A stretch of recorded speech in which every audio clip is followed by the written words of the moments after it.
नौकरानी के हाथ का खाना। मेज पर बैठे सुधा के घर वाले नाश्ते का इंतजार कर रहे होते हैं। संध्या, कितनी देर लगेगी और सब इंतजार कर रहे हैं। बस हो गया भाभी, 2 मिनट। संध्या नाश्ता लाकर सबको परोसती है। वो आज उठने में ना देर हो गई थी।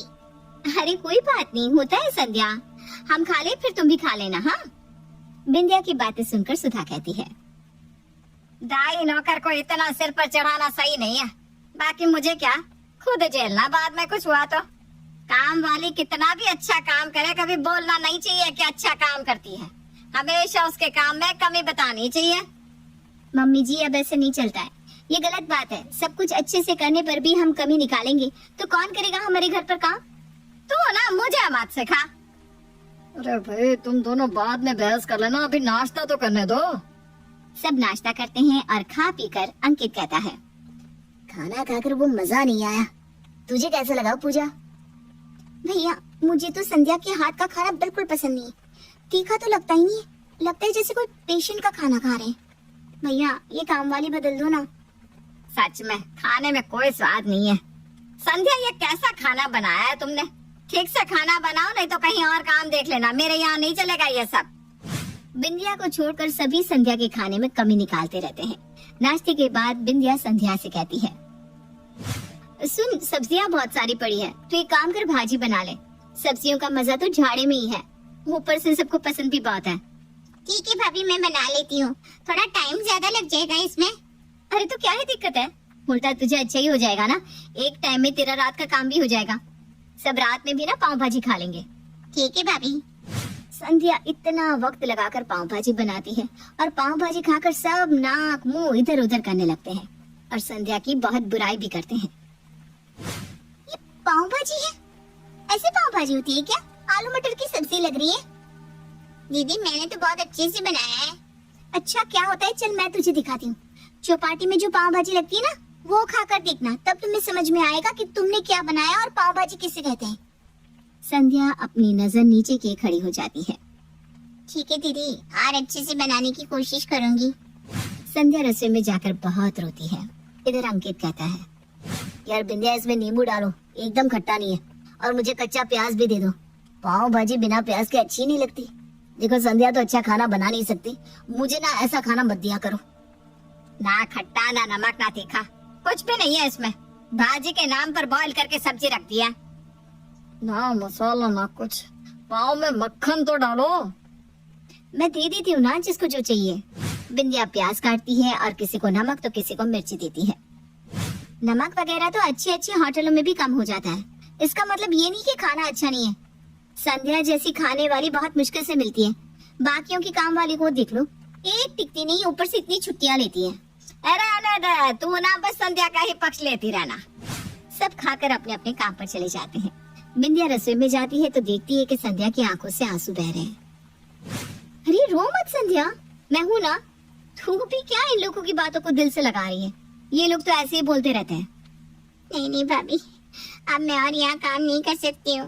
अरे ऐसा मत बोल, मैं इन लोगों को सबक सिखा कर आऊंगी। तुझे मैं अपनी बहन की तरह मानती हूँ। देख, इस महीने तक रुक जा, अगर ये लोग नहीं सुधरे ना तो फिर तू चली जाना। ठीक है भाभी, आपके कहने पर मैं रुक जाती हूँ। इसी तरह दिन बीतने लगते हैं।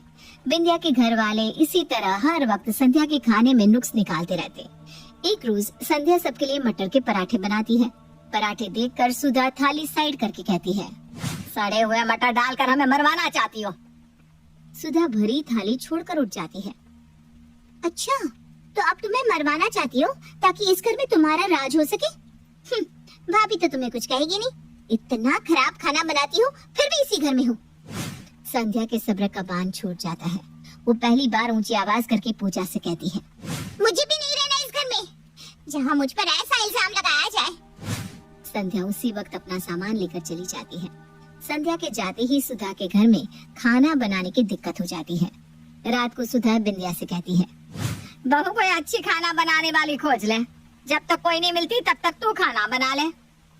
मैं और खाना? मैंने तो संध्या को नहीं निकाला, आप सभी को उससे प्रॉब्लम होती थी ना। ऊपर से डॉक्टर ने मुझे काम करने से मना किया है। मुझे गैस की स्मेल से उल्टियाँ होने लगती है। मेरे बच्चे की सेहत के लिए ये बिल्कुल अच्छा नहीं है। बिंदिया बिना खाना बनाए अपने कमरे में चली जाती है। इधर खाने के वक्त सब एक दूसरे का मुंह देखने लगते हैं। सुधा अंकित से कहती है, बेटा आज तो खाना बनानी है, एक काम कर बाहर से ही मंगवा ले खाना। हाँ भैया बाहर से ही मंगवा लो, ऐसी भी संध्या का खाना खाकर ना मुंह खराब हो गया है। ठीक है तो पनीर और कुलचा मंगवा लेते हैं। अंकित बाजार से खाना ऑर्डर कर लेता है और सभी खाना खा लेते हैं। रात तो कट जाती है, लेकिन अगली सुबह फिर वही परेशानी कि नाश्ते में क्या मिलेगा। अरे कोई तो नाश्ता बना लो। मुझे तो कुछ भी बनाने को मत कहना, मेरे एग्जाम है मम्मी। तू नहीं बनाएगी, बिंदिया नहीं बनाएगी तो क्या इस उम्र में मैं खाना बनाऊं अब? अरे मुझसे तो खड़ा भी नहीं रहा जा रहा। अंकित तो आटा लगा दे, मैं जैसे तैसे बैठ कर रोटी सेक देती हूँ। बस रोटी और सब्जी? अरे सब्जी तो मुझसे होगी नहीं, चाय या अचार के साथ सब रोटी खा लेना। मैं रोटी बना दूं वही बहुत है, जिसे खाना होगा खाए, नहीं तो भूखे रहो। अंकित आटा लगाता है और सुधा रोटी सेक देती है। अरुण, सुधा और अंकित सब चाय के साथ रोटी खा लेते हैं। इधर अपने कमरे में बैठी बिंदिया मन ही मन कहती है, अब इन लोगों को पता चलेगा कि खाना बनाना कोई आसान काम नहीं है। बिना मतलब के किसी को परेशान करना रोज एक ही बात पर क्या होता है। मुझे तो आदत है, मैं तो कुछ भी खा लूंगी। बिंदिया रसोई में जाती है और बासी बचे हुए पाव भाजी खा लेती है। दोपहर में फिर अरुण कहता है, भगवान अभी खाने में क्या खिलाओगी? अरे मुझसे अब कुछ नहीं बनेगा, रोटी सेकने में मेरी कमर पकड़ गई। तुम चावल बना लो। चल अंकित, आज दोनों बाप बेटा मिलकर खाना बनाते हैं। मैं चावल बना लेता हूँ, तुम दाल बना लो। पापा लगता है अब दुकान छोड़कर घर में बावर्ची ही बन जाऊंगा मैं। अरुण और अंकित मिलकर दाल चावल बना लेते हैं। पूजा और बिंदिया को किसी से कोई मतलब नहीं होता है, वो दोनों बना हुआ खाना खा लेती हैं। चावल थोड़े कच्चे हैं, दाल में नमक भी कम है। तू तो बोली मत, तू ही सबसे ज्यादा संध्या के खाने में नुक्स निकालती थी, खुद तुझसे तो कुछ बनता नहीं है। खाने की मेज पर अंकित और पूजा में बहस हो जाती है। हाँ बस मैं ही नुक्स निकालती थी ना, बाकी सब तो साधु है, कुछ कहती ही नहीं थे, है ना? मम्मी इस तरह तो नहीं चलेगा, नाश्ता करो तो पहले दोपहर की चिंता हो जाती है और दोपहर को रात की चिंता। बेकार में ही संध्या को सबने इतना सुनाकर निकाल दिया। सुनाने वाले तुम भी थे भैया। हाँ तो अब गलती हो गई, अब क्या करें? देखो मुझे तो चावल नहीं खाना।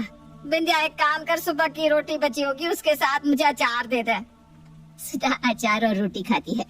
आज जब सब इस तरह का खाना खा रहे हैं तो उस वक्त सबको क्या दिक्कत होती थी संध्या के खाने से? उसे इतना परेशान ना किया होता तो आज इस तरह का खाना ना खाना पड़ता। अरे तो अब तू ही बता क्या करे बहू? कोई दूसरी काम वाली रख लो ना, संध्या ही थोड़ी है पूरी दुनिया में जो खाना बनाती है। हाँ उसे बुलाएंगे तो उसके तेवर और बढ़ जाएंगे। ठीक है जो करना है आप लोग कीजिए, लेकिन मैं कह देती हूँ आप लोग फिर एक गलती करने जा रहे हैं। पूजा अगले दिन एक खाने वाले को खोज कर बुलाती है। नाश्ता तो वो ठीक ठाक बना लेती है, लेकिन दोपहर को हम खाना नहीं बनाएंगे। अरे ऐसे थोड़ी ना होता है, दोपहर में हम लोग क्या खाएंगे फिर? देखिए मैं सब जगह इसी तरह बनाती हूँ, काम करवाना है तो करवाओ, नहीं तो मुझे काम की कमी नहीं है। खाने वाली बचा हुआ सारा खाना लेकर चली जाती है। हो गई तुझे तसल्ली? बिंदिया ठीक ही कहती थी, संध्या जैसी कोई नहीं मिलेगी। बिंदिया तू किसी भी तरह से संध्या को बुला लेना। संध्या कभी भी अपने घर खाना नहीं लेकर जाती थी, ये तो पहले दिन से ही अपना रंग दिखा रही है। बिंदिया मंद मंद मुस्कुराकर अपने कमरे में चली जाती है और संध्या को फोन करके कहती है अपना प्लान कामयाब हो गया है, अब इस घर में तेरी पूछ हो रही है, आजा तू कभी भी। संध्या सुधा के घर में चली आती है। संध्या की शक्ल देखकर सबके चेहरे पर मुस्कान आ जाती है, जैसे बहू अपने ससुराल वापस आ गई हो। आओ आओ संध्या, तुम्हारा अपना ही घर है। आओ ना संध्या, बैठो ना थोड़ी देर, बाद में रसोई संभालो। हाँ ठीक है, मैं इस घर में तभी खाना बनाऊंगी जब मुझे इस घर में वापस कोई चिक चिक सुनने को ना मिले। तब सब एक साथ बोल पड़ते हैं, अरे कोई कुछ नहीं कहेगा, तुम्हें जैसा बनाना है बनाओ। कोई कुछ नहीं कहेगा, तुम्हें जैसा बनाना है बनाओ। कोई कुछ नहीं कहेगा, तुम्हें जैसा बनाना है बनाओ। संध्या अब सुधा के घर में खाने वाली नहीं, घर वालों की तरह रहने लगती है।